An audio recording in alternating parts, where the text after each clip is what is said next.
What's up, everybody? Thanks for coming out today. We appreciate it. Who's got the first question?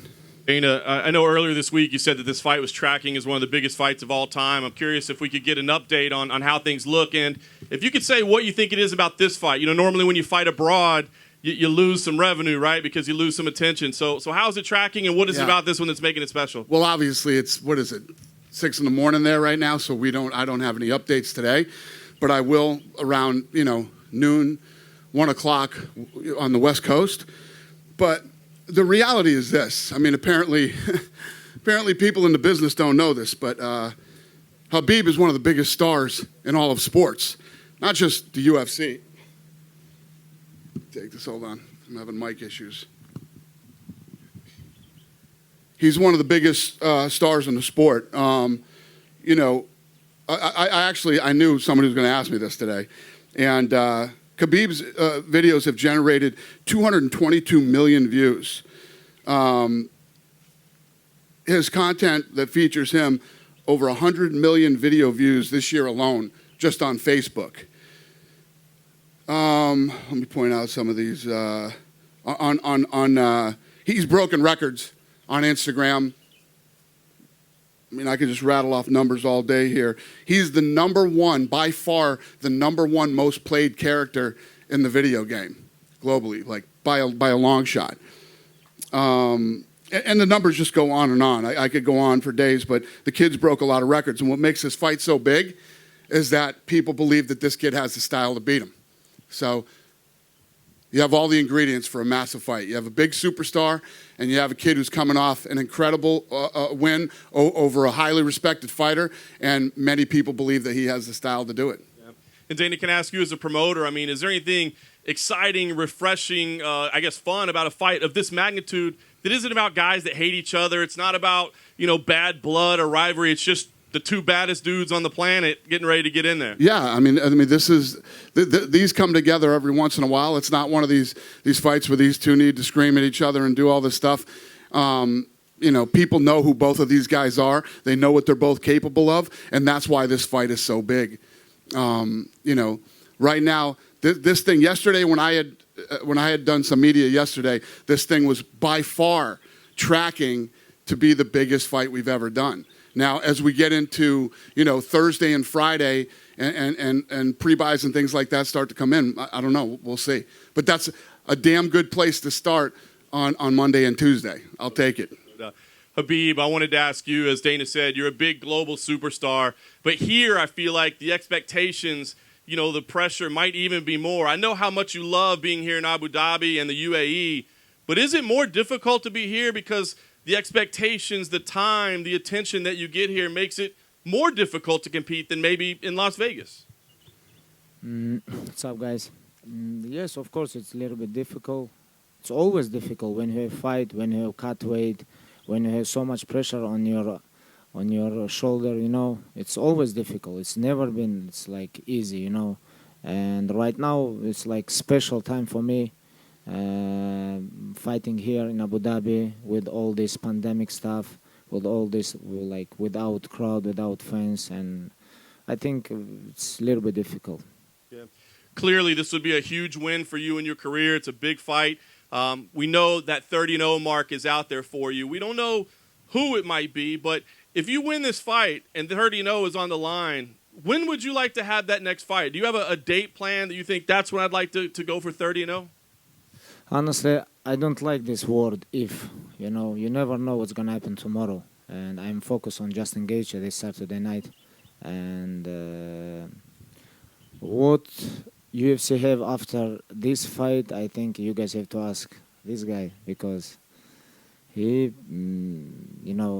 called us and then we talk about fights. What's going to happen after, I don't know. Right now, I'm focused on Justin Gaethje. Very nice. For Justin, if I could, please. When we were talking to Khabib earlier, he mentioned that he thought he could wear you down. Rounds 3 and 4 might be a good time to finish you. Are you surprised to hear him say that he thinks he can wear you down based on your track record, your history of pace and of exciting fights?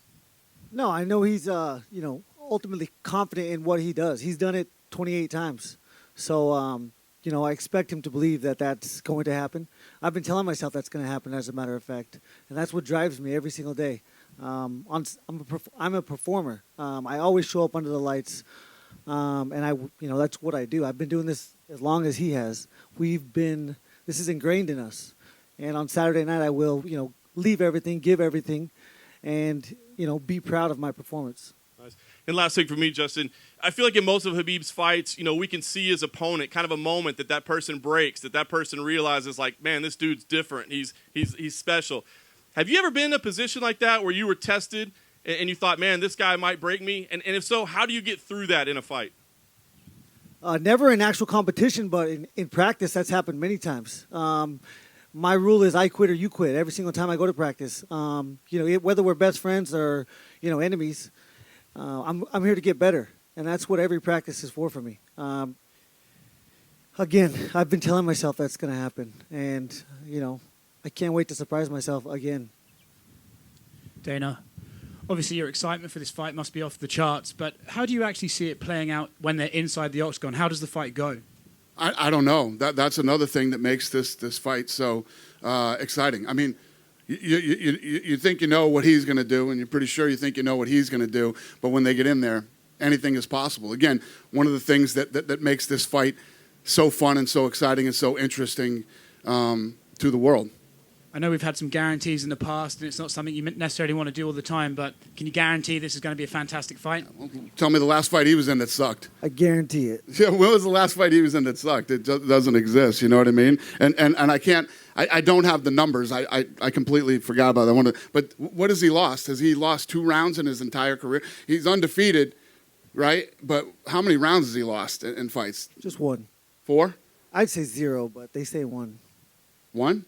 Yeah, they say 1. Yeah, so you know what I mean. Khabib is looking down the barrel of, not only the greatest to ever do it in this division, but he's looking. Listen, I think if he beats Justin on Saturday, he's the #1 pound for pound fighter in the world, and he's on his way to GOAT status. And like he said, he doesn't say if, how long he's going to stick around and how many more of these he's going to do, but. Pretty impressive what this guy has done. To be sitting here, I mean, you know what I think of John Jones, and we always talk about what John's accomplished in his career. Look at how many fights this guy has, and he's still undefeated. And this is a nasty, nasty weight division. For Justin, I was thinking, when you look at Khabib's past fights, is there a consistent mistake his opponents always make, or is it just that he's good enough to overcome whatever they have planned? I didn't watch any tape on Khabib. I've watched his fights throughout his career because I'm a huge fan of MMA, but I didn't go back when I got him as an opponent to analyze him. I've always focused on being my best self. I've worked as long. He hasn't wrestled or fought somebody that has wrestled or grappled as long as he has. That is me. I have. Everyone says they're ready. I will not allow him to put me on the fence. And if I do, then I'm screwed. So my game plan is if he wants to grapple, let's grapple in the middle. And at all times, I will be, I've said it 1,000 times, I cause damage. I have dense bones, and, I'm going to kick his legs. That's where it's going to start, and then we're going to move on from there. And for Khabib, Justin just mentioned his wrestling. I was curious, for the uninitiated, what's the difference between the wrestling you possess and the wrestling that a traditional American D1 wrestler possesses? I think you're supposed to ask me what difference between Dagestan wrestling and American wrestling. This is a good question. I think it's big difference, and I know he know how to wrestle, but what about wrestling 25 minutes? It's gonna be like I told DC today, like when you fight with Stipe Miocic last time, you grab his leg one time and you take him down, and he get up very quickly, and that's it, and you finish. And other minutes all going stand up, but between me and DC is big difference. And if I'm gonna try to take him down once and he gonna defend his goods, I'm gonna try. I'm gonna go all night, I'm gonna go all night. This is big difference between U.S. wrestling and Dagestan wrestling. And then when it comes to Justin Gaethje, what does he do specifically for your legacy that your previous opponents have not done? He finished a lot of opponents, a lot of great guys. and he finished all of them. And he was a great champion in other organization before UFC. Right now he champion in UFC interim champ. He beat Tony Ferguson. You know, I think beat a guy like Justin Gaethje is gonna be big for my legacy. And then last thing from me, we've heard from Justin say he causes damage, and a lot's been made of his mindset leading into this fight. Do you believe Justin Gaethje has a unique attitude towards fighting? Yes, you know, when he fight, he beginning very fast. You know, like first round he's very dangerous. It's very dangerous. I think him and Conor is two most dangerous guys in first round. But if you talk about second round, third round, they become like a little bit regular fighters. Justin, right here. You've openly spoke about wanting to represent the United States coming over here against Khabib. Given that the Olympics have been postponed, does that make this fight any bigger in your mind, considering we don't get many sports between countries right now? I don't think it's bigger, but you know, this is an individual sport. It's such a different sport than all sports. You know, and not so much. Or representing the United States is special. I never thought a kid from Safford, Arizona, would be able to have this opportunity, especially halfway across the world in Abu Dhabi. Look how beautiful this place is. I've never been to a place like this before. I'm not even supposed to be here. This is supposed to be Tony Ferguson. Thank God I got that opportunity, and I took it from him. I took his soul, and now again I perform. When I'm under those lights, it's just what I do. It's ingrained in both of us. We will both go out there and we will fight for our lives. It's who we are. So yeah, this is huge for me, huge for my family, huge for my country, huge for the small town of Safford, Arizona. You know, I'm so proud of that. Same question for Khabib. Does it mean anything to be representing a country with no Olympics right now, or do you just view it as an individual sport between competitors? I think, like, for me, it's nothing changed, you know. For me, it's nothing changed. My opponent is a very tough guy. He know how to wrestle, he know how to kick, he know how to punch, you know. He's like completely MMA fighter, and he's interim champ, very big name. Like, I never think about, like, when I fight with someone, I fight with all his country. I think for fans, maybe. For fans, it's gonna be like this, maybe.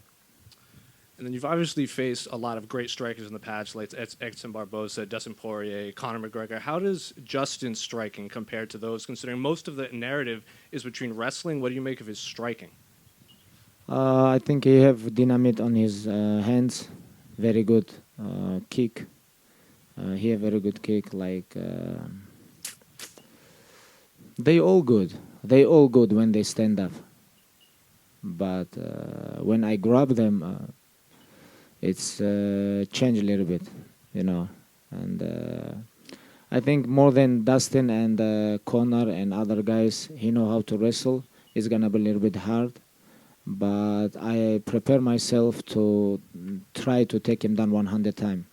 It's going to be very interesting Saturday night. And then same question for Justin. What do you make of Khabib's striking? We don't see a lot of it. I know you said you don't watch tapes, but given the fights that you have seen of his, does his striking compare to anyone else you've Be careful with my jab, brother. I have good jab. He has a lot of good things. Everything's unorthodox. You know, and at different times. Everything in there is timing. Timing and space is the most important factors when you're in a fight. And I believe, you know, he's world-class in that regard. Doesn't sound like he's planning on striking much. He said 25 minutes on the ground. So, you know, we'll see how much of that we see. Justin Gaethje right here. Justin, we saw on the embedded that you were able to bring your parents over to Abu Dhabi. I mean, that's a long flight. This is a whole big trip. Just, I guess, mentally, what difference does it make having them here physically with you? You know, my parents have never been flown international. They got to fly business class. They've never flown business class. You know, my dad retired a little bit over a year ago. He worked 37 years in a copper mine. My mom is still in the, you know, she's going to retire after if this fight starts. If that bell rings at the beginning, then I will secure that she will retire after this fight. And she's been there for, I think, 35 years. They've never had a chance to fly international. Every piece of money they had, it went into me and my brother and my sister, giving me the opportunities. You know, we're 2 hours from any city. going school clothes shopping was a vacation for us. We would get up and we would go to wrestling tournaments. We had to drive 2-3 hours. Sometimes we had to stay the night, and they financially took, hits every single time that we did that. And nothing is better on earth than being able to repay that. And that's for them to be here. It doesn't. When I step in that octagon, nothing matters. They're not there. My coach Trevor Whitman is there. That's the only voice that I could hear. And that's all that matters to me, but I'm very happy that they get to experience this. Khabib, at an event that honored your father, you spoke to the public and you said how important it was to be a great role model outside of competition. Outside of MMA, what are you most proud of that you've been able to contribute as you become a bigger celebrity and a star? It's a lot of things. It's like most important thing for me is stay close with your family, with your friends, with your close people. It's because famous, money, today you champion, tomorrow everything can change, and you never know what's gonna happen. Most important thing for me, it's family. I'm so proud of about these things because I think I was a good kid for my parents. On that note, a lot of people were touched by the piece done by UFC on BT Sport, animated, telling the story of you and your father. Can you give us your thoughts on just that video? It's a great video. A lot of people send me this video, It's a great video. I really like this. Dana, my last one for you. Before we were used to, the big fight, it has to happen in Las Vegas. It's just how it's always been done. As you got a star like Georges St-Pierre, you made it clear that he does that great business in Canada, that's where you're going to keep him.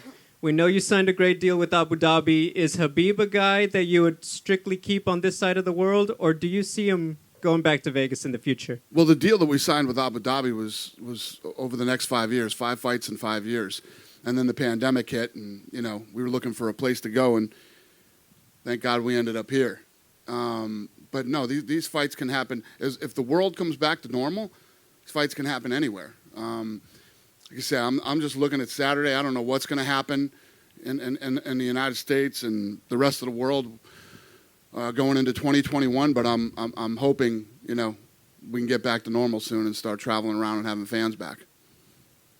Would you say, we're used to the world tour and things like that. Obviously, that's impossible right now. But would this fight have been one that maybe you take these guys around the world to build up the fight? I don't know. I mean, listen, this thing, if you look at, we've been going like this through the whole pandemic. Our numbers continue to rise, and we've been super successful throughout this thing.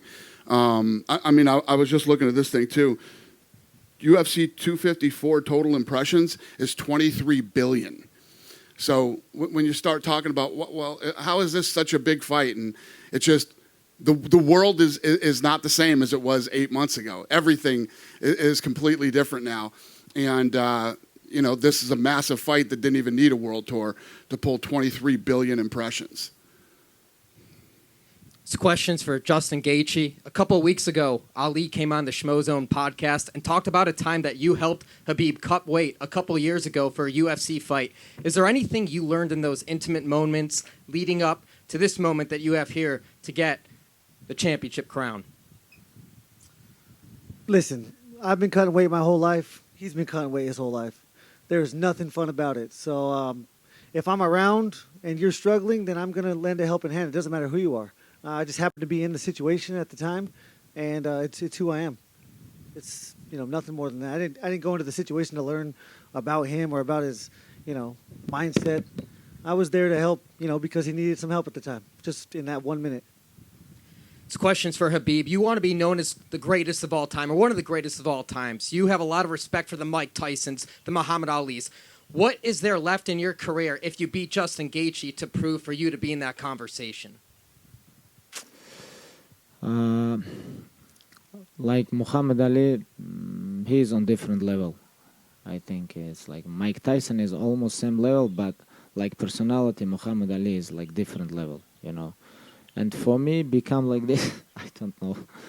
It's a very hard question, When I grew up, I watched these guys, these guys greatest. I don't know I can ever become close to these people. I didn't have like this goal, I just want to win every my fights, and we'll see on future, because I'm not finished yet everything what I have. Dana, how you doing, mate? It's been an incredible 5 weeks here on Fight Island, and it's something I'm going to remember for the rest of my life. But I'm curious to know what the feeling is for you as we stand here on the beach, commencing one of the most epic events in possibly one of the most challenging times of our existence. Yeah, it's a great question. Yeah, I feel the same way I think that most of you do. I've said it many times. This was without a doubt the most challenging year of my career. And that's saying a lot if you consider where we came from the beginning when me and the Fertittas got involved in this thing. But it's also been one of the most rewarding. I think that for all of us, my staff, the fighters, the media, and everyone else involved, this is one of the coolest things that we've ever done. And I'll never forget it. Yeah, I'll never forget it. I ain't gonna lie, I'm ready to get home. It's gonna be good to get home, but this has been incredible. And if you got to be locked up in a bubble, this is the bubble you want to be in right here. So, yeah. Can I also ask you what your personal highlight has been outside of the fights? Yeah, I think the entire experience. I don't think you can go anywhere in the world where you're gonna get this kind of service, attention to detail. The people here have been, when you think about the people that are all working here and taking care of us in this bubble, they've been here for a long time. They've been away from their families way longer than we have. And this is their second stint here after the first Fight Island. So the attitude of the people here, and it's just, there isn't a bad experience through this entire thing, man. And if you need something or something's not right, these people take care of you. This is hospitality to another level, and I can't thank them all enough. It's been an amazing experience. Awesome. Thank you for the opportunity as Thank well. you. Khabib, you're a man of loyalty, a man of passion, and a man of dignity. But what are some of the other things that you want people to remember you for when you retire from the sport of mixed martial arts?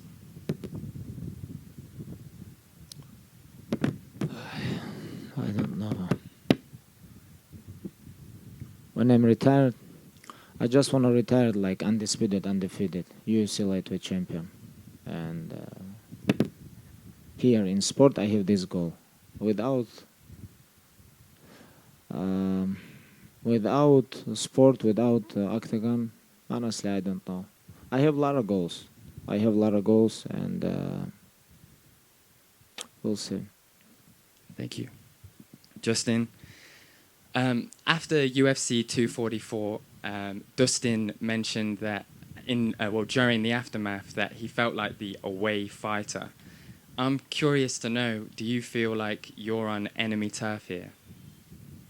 You go back a couple years ago, I think I said I wanted to go to Brazil and fight their best. I wanted to go to Ireland and fight their best, and I wanted to come to Russia and fight Khabib.